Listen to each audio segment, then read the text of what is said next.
Le ministre d'État des Affaires étrangères, Miscanu Araga, a eu un entretien avec l'envoyé spécial des États-Unis pour la Corne de l'Afrique, Mickey Hammer.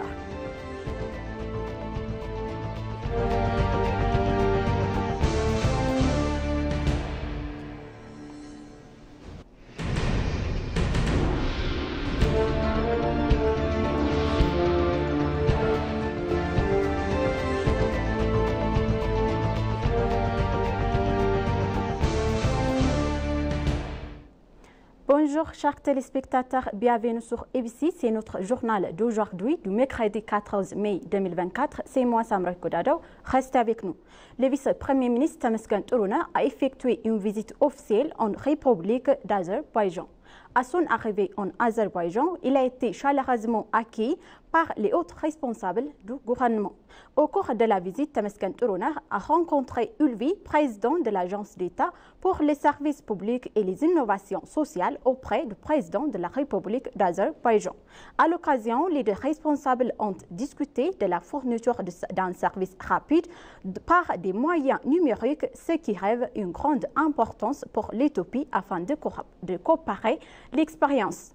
De plus, un protocole d'accord a été signé entre la Commission de la fonction publique éthiopienne et le SAPSI qui permet aux deux pays de collaborer et de travailler ensemble dans le domaine du service public et de l'innovation. En outre, la délégation a visité le siège et les centres de l'ASAN qui fournissent un service unique à plus de 15 ministères sur la supervision et la gestion de l'ASAN.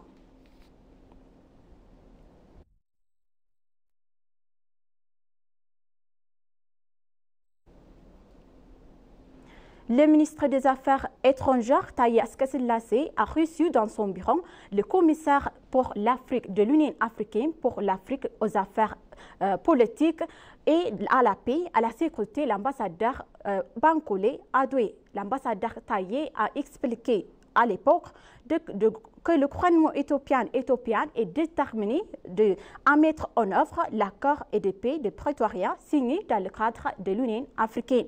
Le commissaire Bankole a déclaré que la mise en œuvre de l'accord de paix de Pretoria par l'Union africaine est encourageante. En outre, le commissaire a déclaré que le processus des armements et de réhabilitation des forces armées constitue une tâche clé. En outre, les syndicats ont déclaré que le déploiement d'experts pour suivre et contrôler la mise en œuvre d'accords montre son engagement en faveur de la mise en œuvre de l'accord. Les deux parties ont discuté des questions importantes de paix et de sécurité de l'accord de l'Afrique, outre la situation actuelle en Éthiopie. L'ambassadeur Bankole a déclaré que l'Éthiopie est un pays important dans les efforts de consolidation de la paix de l'accord de l'Afrique. Il a souligné que l'Union africaine va poursuivre sa coopération avec l'Éthiopie.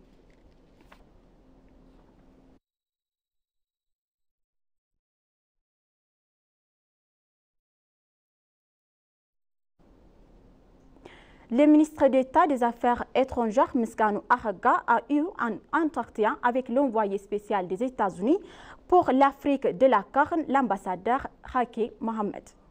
Les informations que nous avons reçues du ministère des Affaires étrangères indiquent qu'ils ont discuté de questions communes entre les deux pays.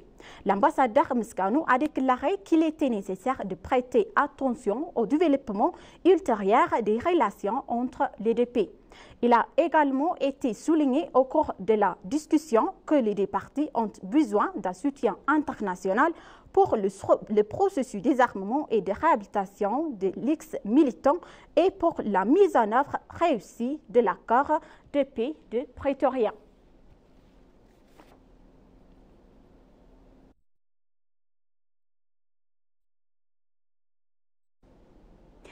La première usine d'assemblage de voitures d'un coût de 250 millions de bourgs a été inaugurée hier à Djidjiga, dans l'État de Somalie. Il a été indiqué que l'usine assemblage de voitures a la capacité d'assembler jusqu'à 10 voitures par jour. Et s'exprimant lors de la cérémonie, l'inauguration, le chef de l'État de Somalie, Mohamed Mustafa, a noté que la contribution du secteur privé à l'économie de la région augmente d'année en année.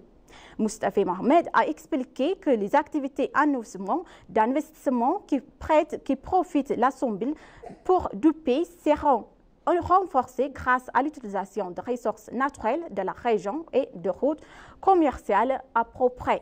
Il a noté que de tels projets d'investissement permettent non seulement d'économiser des dépenses en devises, mais créer également des opportunités d'emploi pour les citoyens, réitérant que le gouvernement de l'État continuerait à soutenir le secteur privé.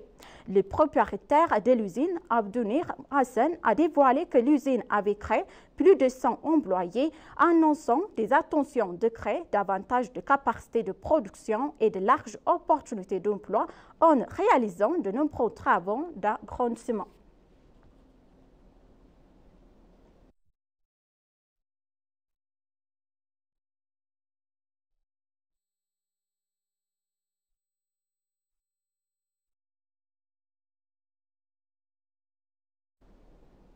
Le gouvernement éthiopien et un groupe de partenaires de développement ont organisé un forum de consultation sur le système alimentaire et de la feuille de route de nutrition du pays.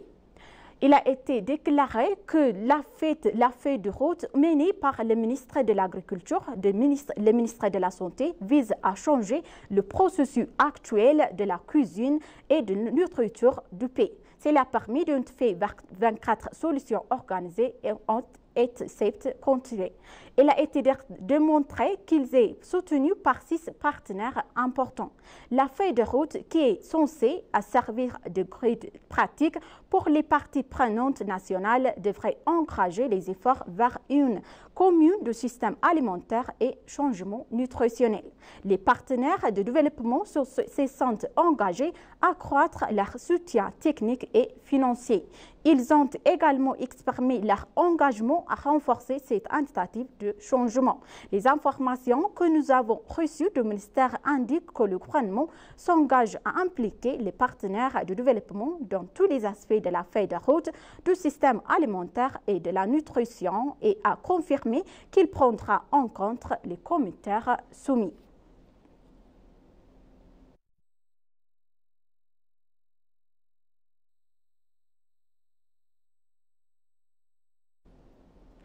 Les services et l'accessibilité d'Euthiosat, une plateforme de communication par satellite éthiopienne qui fournit des services par satellite aux chaînes télévision pour le public éthiopien, se sont croissantes constantes à élever l'autorité éthiopienne de médias. La société Euthiosat a organisé hier un atelier à Addis Ababa avec ses clients et partenaires pour discuter du développement de l'industrie. Le directeur général de l'autorité éthiopienne des médias, Mohamed Idriss, a déclaré qu'Euthiosat héberge actuellement plus de 70 chaînes de télévision religieuses, commerciales, publiques et autres chaînes de télévision locales.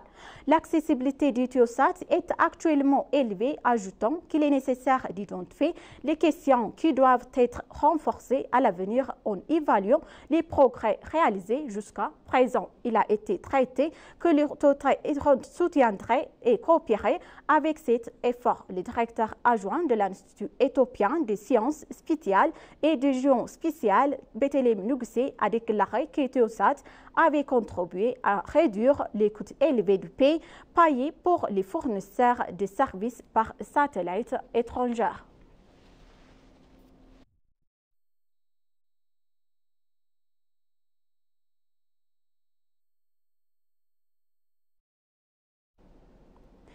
L'Empirante verte éthiopienne de l'Éthiopie, un programme national de remboisement, se préparait à planter plus de 6,5 millions de plantes d'arbres au cours de la prochaine saison de plantation, selon Adolphus Worko, coordinateur du comité technique de l'initiative.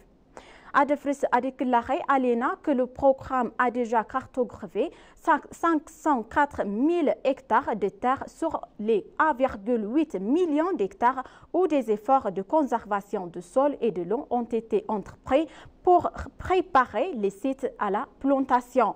Les données de 2013 indiquent que les pays perdaient en moyenne de 92 hectares, 1000 hectares de couverts forestiers par an. Adefris a également noté que le programme a inspiré les pays voisins et que les plans sont en cours pour lancer l'initiative sur une base hebdomadaire et mensuelle avec la participation des citoyens éthiopiens. En outre, le gouvernement a soumis une demande au livre Guinness les records pour reconnaître l'objectif ambitieux de l'initiative de plantation massive arabe à laquelle des millions d'Éthiopiens devraient participer. Le coordinateur a également souligné que l'initiative d'empreinte verte est sur le plan d'apporter davantage multiforme à l'économie, à la société, à la diplomatie et aux efforts globaux de lutte contre les impacts du changement climatique en Éthiopie.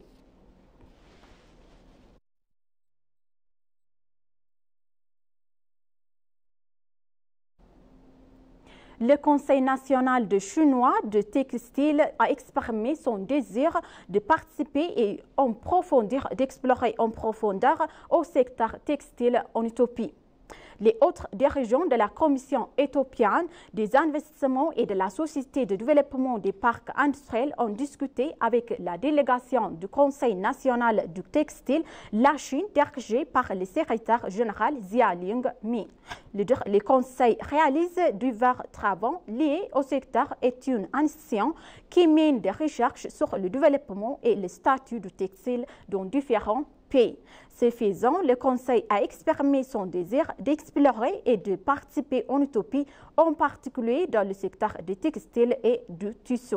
Une large explication a été donnée à la délégation par les dirigeants de la Commission et de la Société de développement des parcs industriels sur les opportunités et options, les incitations et les informer, les réformes politiques dans le secteur. Les informations obtenues auprès de la commission d'investissement indiquent qu'une discussion en tête-à-tête a eu lieu avec la délégation, que des commentaires ont été donnés sur les idées et les questions soulevées lors de la discussion.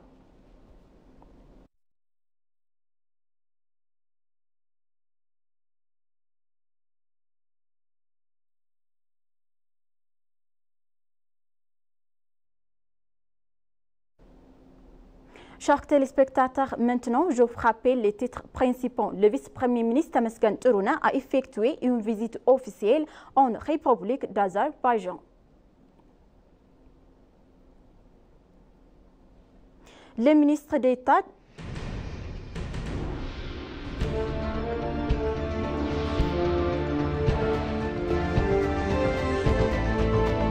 Le ministre d'État des Affaires étrangères, Misganou Araga, a eu un entretien avec l'envoyé spécial des États-Unis pour la Corne de l'Afrique, Nikki Hammer.